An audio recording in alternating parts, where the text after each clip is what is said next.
ഉത്തർപ്രദേശിൽ നിന്ന് BJP MP Lok Sabha അംഗമായി സത്യപ്രതിജ്ഞ ചെയ്തു.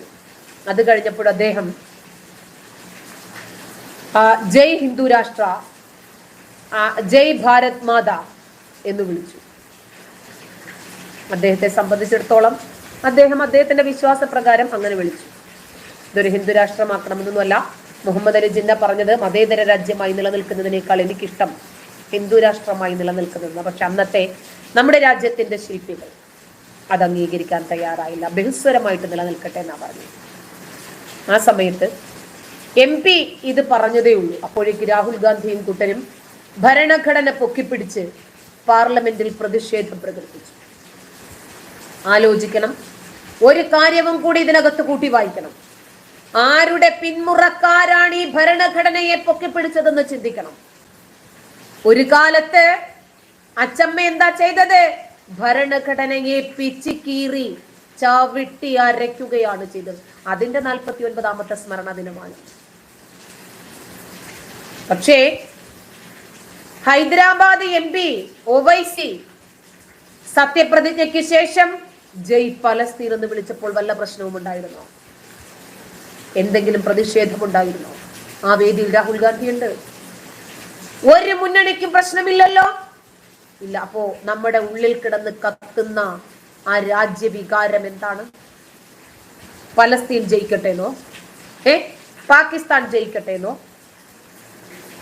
നമ്മുടെ ഉള്ളിൽ കിടക്കുന്ന ചില സമയത്തുള്ള ആ വൈകാരികതകൾ ഉണ്ടല്ലോ, അത് ചില സമയത്തെങ്കിലും പുറത്തു വരും. ഇന്ത്യൻ ഭരണഘടനയെ ചവിട്ടി അരച്ച് അവിടെ ഒരു സ്വേച്ഛാധിപത്യ ഭരണം സ്ഥാപിക്കാൻ ശ്രമിച്ചു. അടിച്ചമർത്തിയ എതിർ ശബ്ദങ്ങളെ 1975 ആ ചരിത്രങ്ങളുടെ കഥ പറയുമ്പോൾ, ആ ചരിത്രം ഉറങ്ങിക്കിടക്കുന്ന പേജുകൾ നമ്മൾ മലർത്തിയെടുക്കുമ്പോൾ നിരാഗണ്ഡിയുടെ കോൺഗ്രസ് എന്താണ് ചെയ്തത് എന്നതാണ് നമ്മൾ ചിന്തിച്ചുകൊണ്ടിരിക്കുന്നത്. 1959 കേരളത്തിലെ EMS സർക്കാർ അടക്കമുള്ള ഇഷ്ടമില്ലാത്ത സംസ്ഥാന സർക്കാരുകളെ മുഴുവനും പിരിച്ചുവിട്ടതും ഇന്ത്യയുടെ സ്വന്തം കോൺഗ്രസ് ആയിരുന്നു. ഭാരതത്തില് പ്രസ് സെൻസർഷിപ്പ് ഏർപ്പെടുത്തിയത്, കോൺഗ്രസ് ഓഫീസിൽ നിന്ന് അനുവാദം കിട്ടാത്ത കാർട്ടൂണുകൾ പ്രസിദ്ധീകരിക്കരുത് എന്ന് മാധ്യമങ്ങൾക്ക് ഒരു അലിഖിത നിയമം നൽകിയതും ഇന്ദിരാഗാന്ധിയുടെ കോൺഗ്രസ് ആയിരുന്നു.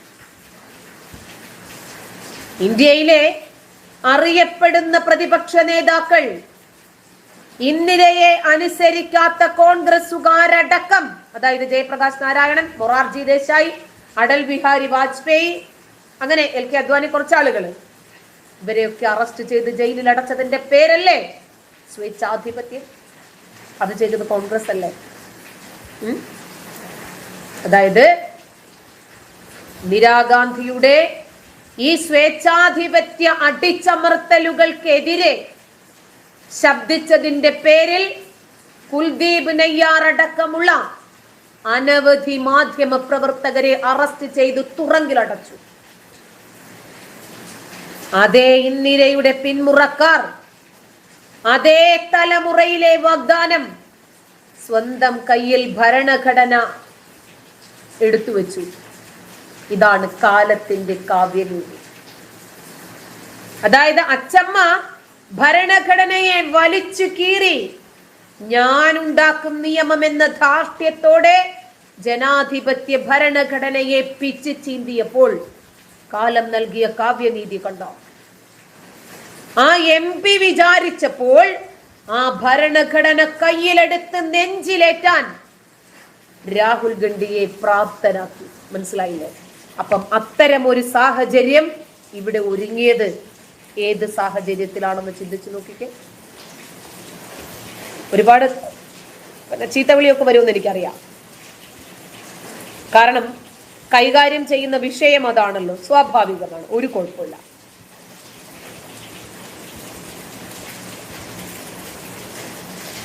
അടിയന്തരാവസ്ഥയുടെ കറുത്ത ദിനങ്ങൾ പുറത്തു വന്നുകൊണ്ടിരിക്കുന്നു.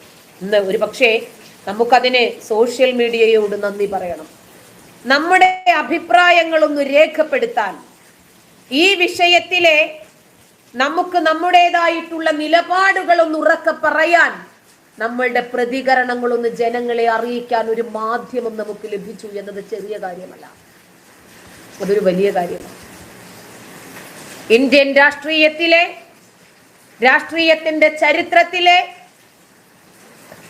രാഷ്ട്രീയത്തിന്റെ ചരിത്രം ഉറങ്ങിക്കിടക്കുന്ന തങ്കലിപികളിൽ ആലേഖനം ചെയ്യപ്പെട്ട പേജുകളിലെ കുപ്രസിദ്ധമായ 1975 ജൂൺ മാസം 25 എന്നത് നമ്മൾ ഒരുപാട് പഠിക്കാനുള്ള വസ്തുതയാണ്.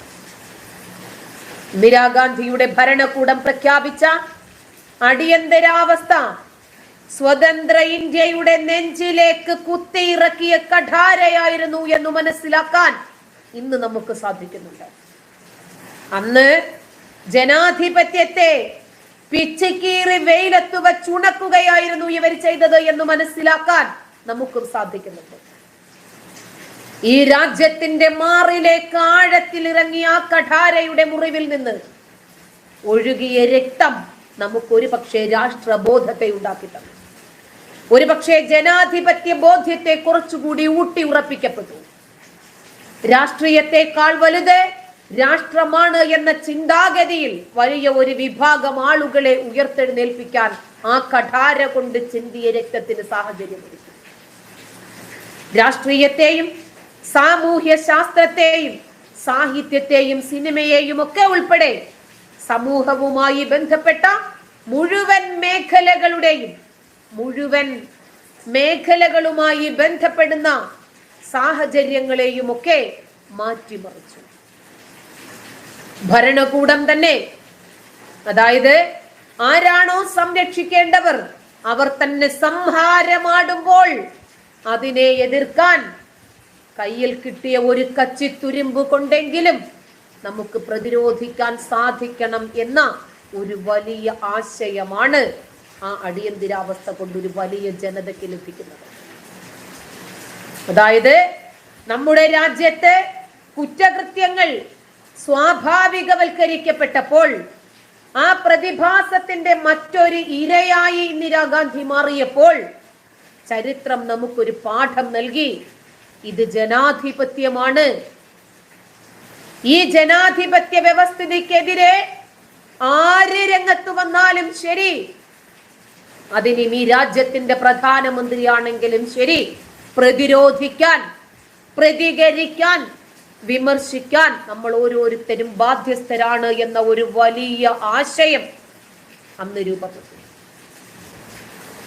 അതായത് നമ്മള് ജനാധിപത്യത്തിന്റെ മധുരം എന്താണ് എന്ന് അനുഭവിച്ചറിയുകയായിരുന്നു.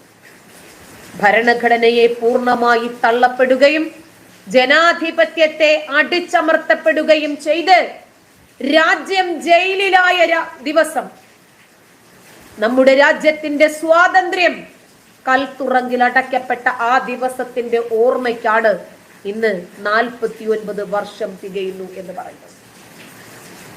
ഈ രാജ്യത്തെ സംബന്ധിച്ചിടത്തോളം ഒരുപാട് ചരിത്രങ്ങളുണ്ട്.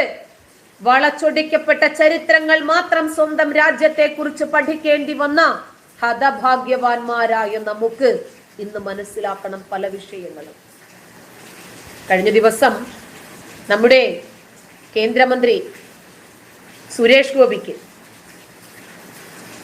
ഒരു തിരുത്തു കൊടുക്കേണ്ടി വന്നു. സന്ദീപ് വചസ്പതിക്ക് കേന്ദ്രമന്ത്രിയായ സമയത്ത് സുരേഷ് ഗോപി ചില പ്രഖ്യാപനങ്ങളൊക്കെ നടത്തുമ്പോൾ അത് വലിയ രൂപത്തിൽ ജനാധിപത്യത്തിന് പോലും വെല്ലുവിളി ഉയർത്തുന്നുണ്ട് എന്ന രൂപത്തിൽ. ഇന്ദിരാഗാന്ധിയെ കുറിച്ച് സുരേഷ് ഗോപി പറഞ്ഞു, അവരെ എന്തായിരുന്നാലും അദ്ദേഹം ഒരു പാർട്ടിയുടെ ആളാണ്. ഇപ്പോ നമുക്കറിയാം സുരേഷ് ഗോപി ഏത് രൂപത്തിലാണ് നിൽക്കുന്നത് എന്ന്. നിൽക്കട്ടെ, ഇപ്പോ അദ്ദേഹത്തിന്റെ പാർട്ടി ഏതാണ്, അദ്ദേഹത്തിന്റെ രാഷ്ട്രീയം എന്താണ്, അദ്ദേഹത്തിന്റെ പദവി എന്താണ്, ഇതൊന്നുമല്ല ഇവിടുത്തെ വിഷയം. ഇന്ദിരാഗാന്ധിയെ കുറിച്ച് ഈ രാജ്യത്തിന്റെ നിലപാട് എന്താണ്, എന്താണ് സത്യം? ഇന്ദിരാഗാന്ധി ഇന്ത്യയുടെ അമ്മയാണോ, ഭാരതാംബയാണോ? അത് ചരിത്രം മനസ്സിലാക്കിയിട്ട് തന്നെയാണോ അദ്ദേഹം അത് പറഞ്ഞത് എന്നറിയില്ല. ഒരു പക്ഷേ എന്നേക്കാൾ